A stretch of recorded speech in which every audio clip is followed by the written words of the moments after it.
Viking বললেই আমাদের চোখে কি ভাসে? ধনসম্পদ, তাই না? রূপার বিশাল সব ভাণ্ডার। কিন্তু একটা প্রশ্ন ঐতিহাসিকদের বহু বছর ধরে ভাবিয়ে তুলেছে। নবম শতাব্দীর একেবারে শুরুতে, যখন তাদের বাণিজ্য সবেমাত্র শুরু হচ্ছে, তখন ভাইকিংদের কাছে এত বিপুল পরিমাণ রূপা আসছিল কোথা থেকে? এই সহজ দেখতে প্রশ্নটাই কিন্তু একটা বিরাট ঐতিহাসিক রহস্যের দরজা খুলে দেয়। কারণ প্রত্নতাত্ত্বিকরা মাটি খুঁড়ে যা পাচ্ছিলেন তা প্রচলিত ইতিহাসের সাথে একেবারেই মিলছিল না। তাহলে চলুন প্রথমেই রহস্যটা ঠিক কি সেটা একটু ভেঙে বোঝা যাক। মানে, প্রত্নতাত্ত্বিক খোঁড়াখুড়িতে যা পাওয়া যাচ্ছিল তা বইয়ে লেখা ইতিহাসের সাথে কেন খাপ খাচ্ছিল না? ঐতিহাসিকদের কাছে এতদিন যে তথ্য ছিল বা যা বইপত্রে লেখা আছে, সেটা হলো ইসলামিক বিশ্বের সাথে ভাইকিংদের রূপার বাণিজ্য খুব ধীর গতিতে শুরু হয়েছিল।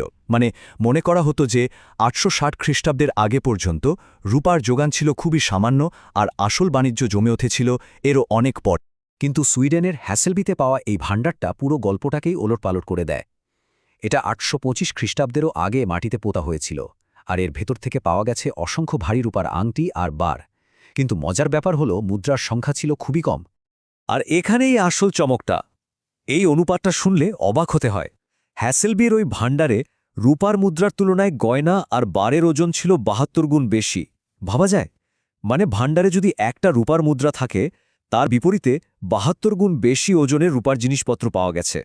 প্রশ্নটা তো তাহলে আরও জোরালো হচ্ছে, তাই না? যদি ইসলামিক মুদ্রা আসাই শুরু না হয়ে থাকে, তাহলে এই বিশাল বিশাল আংটি আর বার বানানোর জন্য রূপাটা আসছিল কোথা থেকে? এই ঐতিহাসিক কেসটা সমাধান করার জন্য দরকার ছিল একদম নতুন ধরনের এক তদন্তের। আর ঠিক এখানেই এই ঐতিহাসিক রহস্য সমাধানে এগিয়ে আসে আধুনিক বিজ্ঞান। চলুন দেখি কিভাবে বিজ্ঞানীরা ধাতুর রাসায়নিক ফিঙ্গারপ্রিন্ট ব্যবহার করে বহু পুরনো এই রহস্যের সমাধান করলেন। এই ফিল্ডটার নাম হল আর্কিওমেট্রি, মানে সোজা কথায় প্রত্নতত্ত্বের গোয়েন্দাগিরি। আর এই কেসে বিজ্ঞানীদের প্রধান অস্ত্র ছিল লেড আইসোটোপ অ্যানালাইসিস। এই লেড আইসোটোপ অ্যানালাইসিস জিনিসটা হলো ধাতুর ডিএনএ টেস্টের মতো। প্রত্যেকটা ধাতুর একটা নির্দিষ্ট কেমিক্যাল সিগনেচার বা ফিঙ্গারপ্রিন্ট থাকে, যা দিয়ে বলে দেওয়া যায় ওটা ঠিক কোন খনি থেকে এসেছে।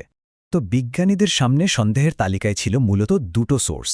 এক, পশ্চিম ইউরোপ, মানে ফ্রান্স বা ইংল্যান্ডের মতো জায়গা থেকে লুট করে বা ব্যবসা করে আনা রূপা। আর দুই, দূরবর্তী আব্বাসীয় খেলাফাত থেকে বাণিজ্য পথে আসা ইসলামিক রূপার মুদ্রা, যা দিরহাম নামে পরিচিত। আর এরপরই আসল সত্যটা সামনে আসতে শুরু করে। বৈজ্ঞানিক প্রমাণগুলো এমন এক ইতিহাসকে সামনে নিয়ে আসে যা এতদিন আমাদের সবার চোখের আড়ালে ছিল। এই চারটাই হলো সেই স্মোকিং গন বা অকাট্য প্রমাণ।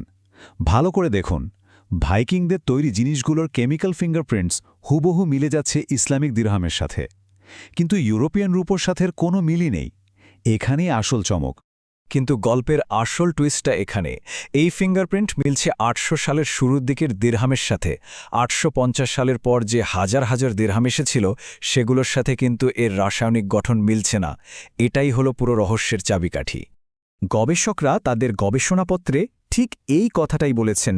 তাদের মতে ৮৫০ খ্রিস্টাব্দের অনেক আগেই বাল্টিক অঞ্চলে প্রচুর পরিমাণে দিরহাম আসত, কিন্তু সেগুলো সাবুত রাখা হতো না, বরং নিয়মিত গলিয়ে বিভিন্ন জিনিসপত্র তৈরি করা হতো। তাহলে পুরো রহস্যের সমাধানটা কি দাঁড়ালো? সোজা কথায় বললে, রূপাটা পশ্চিম ইউরোপ থেকে আসেনি, এসেছিল ইসলামিক বিশ্ব থেকে। আর সেটা এসেছিল আমরা যা ভাবতাম তারও অনেক আগে। ভাইকিংরা সেই মুদ্রাগুলোকে গলিয়ে নিজেদের পছন্দের আংটি আর বার বানাত। আর ঠিক এই কারণে এতদিন প্রত্নতাত্ত্বিক রেকর্ডে এই মুদ্রাগুলোর কোনো খোঁজ পাওয়া যাচ্ছিল। তো একটা পুরনো রহস্যের সমাধান তো হলো, কিন্তু এর গুরুত্বটা ঠিক কোথায়? কেন এই একটা আবিষ্কার ভাইকিংদের নিয়ে আমাদের পুরো ধারণায় বদলে দিচ্ছে? চলুন সেটাই দেখা যাক।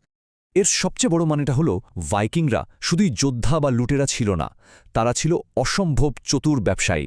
নবম শতাব্দীর শুরুতেই তারা একটা বিশাল গ্লোবাল ট্রেড নেটওয়ার্কের অংশ হয়ে গিয়েছিল।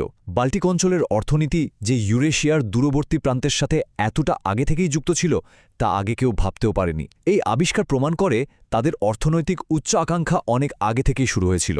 তাহলে দেখুন ইতিহাসটা কিভাবে বদলে গেল। পুরনো গল্পটা ছিল যে ৮৬০ সালের দিকে ভাইকিংদের অর্থনৈতিক উত্থান শুরু হয়, কিন্তু নতুন প্রমাণ বলছে সেই উত্থানের ভিত তৈরি হচ্ছিল তারও অন্তত ৫০ বছর আগে থেকে। শুধু মুদ্রা গলিয়ে ফেলার কারণে সেই অর্থনৈতিক কর্মকাণ্ডের প্রমাণটা এতদিন আমাদের চোখের সামনে থেকেও যেন অদৃশ্য ছিল। আর এই পুরো ঘটনাটা আমাদের ইতিহাসের একটা খুব বড় শিক্ষা দেয়। প্রমাণের অনুপস্থিতি মানেই কিন্তু কোনো কিছুর অনুপস্থিতির প্রমাণ নয়। ভাইকিংদের ক্ষেত্রে প্রমাণটা মুদ্রা হিসেবে ছিল না, ছিল তাদেরই তৈরি করা আংটি আর বারের মধ্যে লুকিয়ে।